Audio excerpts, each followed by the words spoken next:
Hi, I'm Tom Landon. The program you're about to watch was recorded live at the historic Grandin Theater in Roanoke.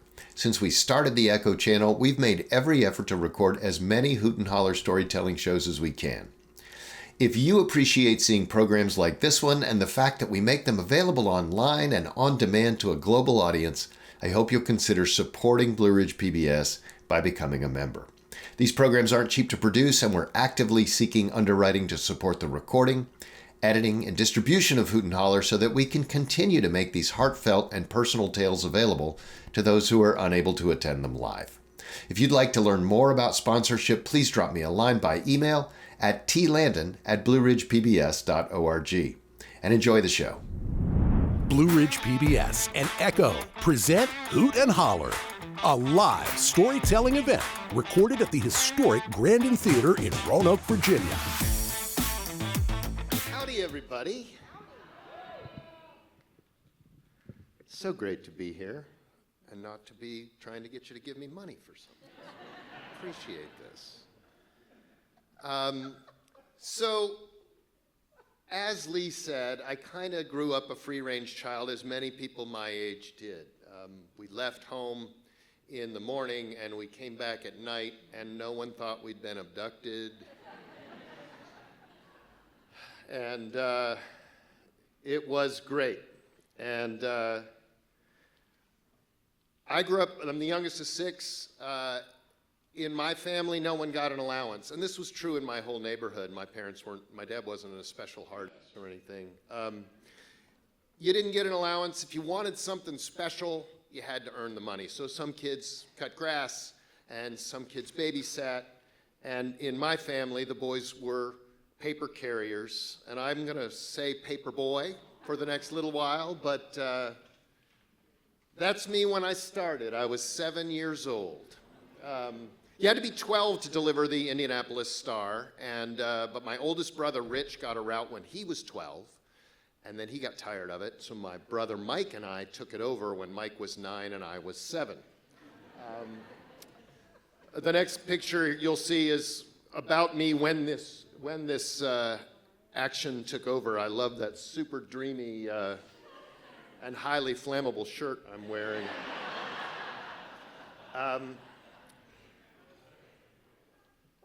Because many of you grew up in a time when there weren't paper boys, let me explain what they were just a little bit. Actually, one more picture of me about the time I quit. It was kind of like the way the president ages, in a short period of time. I would trust that kid. I'm not sure about that one. So, the job of a paper boy. At 4 o'clock in the morning, a man drives by in a big truck and he throws a bundle of papers out on the end of your driveway. By 5 o'clock, you're expected to be out there bundling them up, and by 6:15, they all have to be delivered. Rain or shine, didn't matter. The climate in Indiana is a little harder than it is here. There was never a thought about you don't have to deliver the paper today. The highest honor you could get as a paper boy was to become an Indianapolis Star honor carrier. I wasn't allowed to be an honor carrier until I turned 12 and could officially take over the paper, but it's maybe today still the highest honor I've ever had. I had about 100 customers, and the delivery was only part of it. But the best part of being a paper boy, to me, kid with an active mind who people got tired of hearing me talk, was that at 5 o'clock in the morning, you get to see everything. Sometimes you'd notice that maybe a neighbor might have come in late at night and just kind of gotten out of their car, keys still in the ignition, dome light on, parked halfway across the driveway. I would leave in the morning with 2 dogs and often come back with 6. And nobody thought that was weird. The dogs just roamed. There were no leash laws. And really the best part, though, was people would put their trash out on trash day, and I was the first person to see what they were throwing away. I got a bicycle. It needed tires and cables, but I got a free bicycle that way.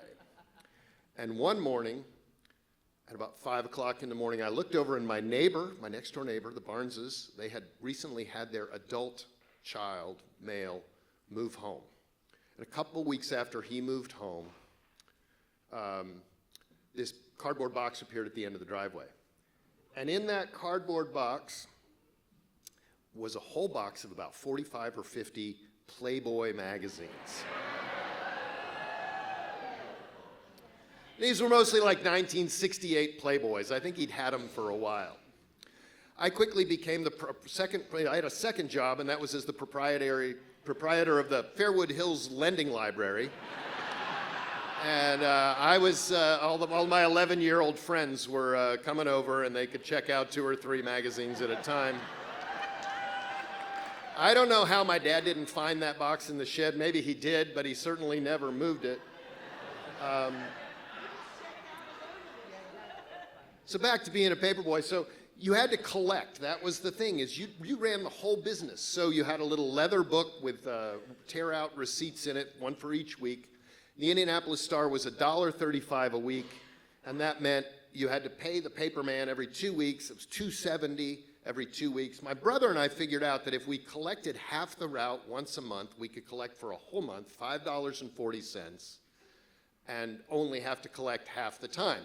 And the nice thing about $5.40 is that if a man was paying me out of his wallet, I often got a 60-cent tip, which was great. Once you paid the paperman, everything else you got to keep. I had more money than I knew what to do with because I didn't really know what to do with any of it. In a time of mostly stay-at-home moms and nuclear families, think Leave It to Beaver or whatever, it was pretty easy to collect after school because somebody was almost always home. There wasn't really kids in daycare.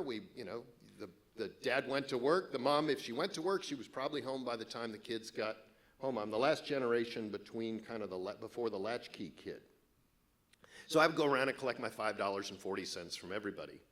And then every 2 weeks I'd give it to Mr. Bear, the paper district manager in the parking lot of the Standard grocery store. And he would sell me extra rubber bands if I needed them. I had one customer. She was different than all the others. She went by she was Ms. Dawson, and I didn't know anybody named Ms.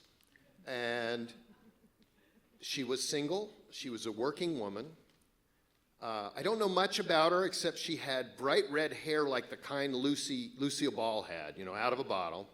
And it was, if I would see her in the morning when I was delivering the paper, when she was getting up for work, she often had it in curlers.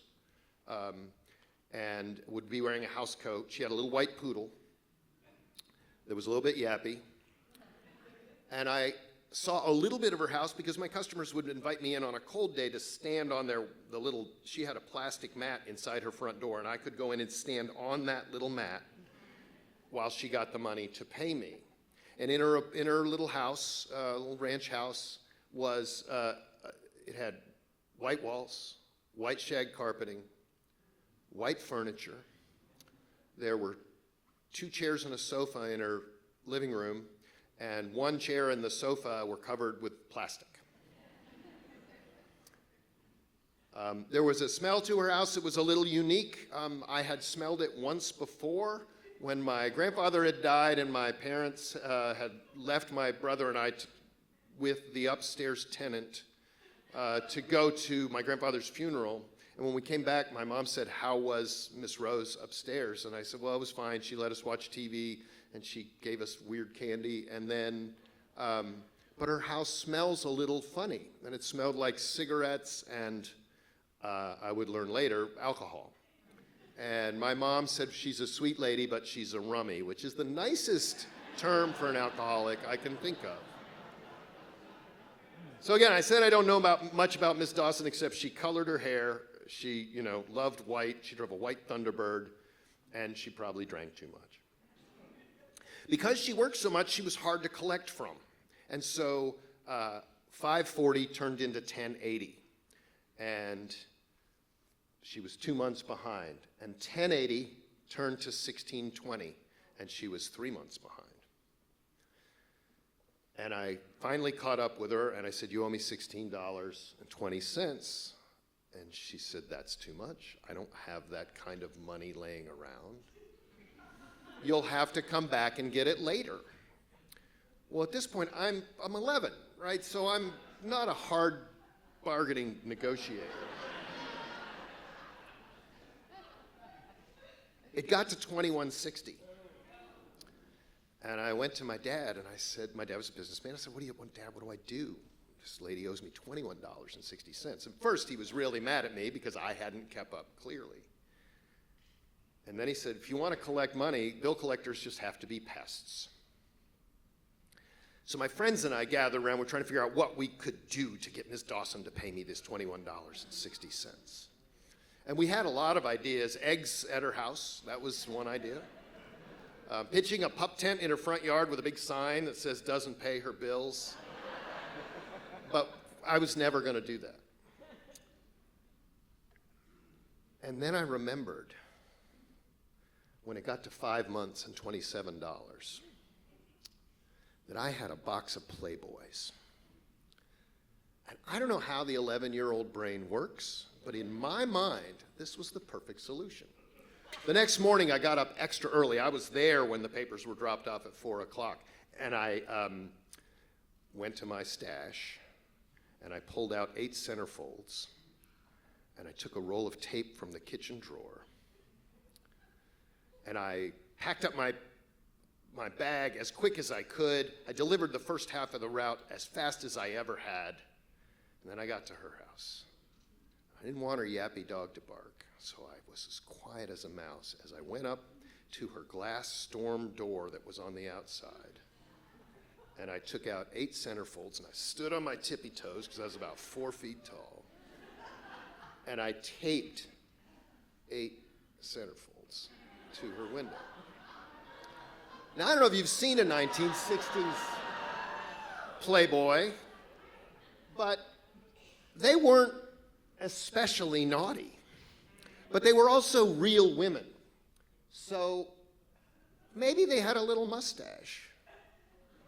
Maybe, this was before Photoshop, maybe their nipples didn't point in the same direction. And if, every 3 or 4 months you got to see below her waist, it was this mysterious tangle of brown or whatever color, because grooming standards were different. I taped those as carefully as I could, being as quick as I could. And I skittered off to the next house, and I delivered the rest of my papers. I couldn't tell anybody. I couldn't even tell my brother. This was a heinous crime.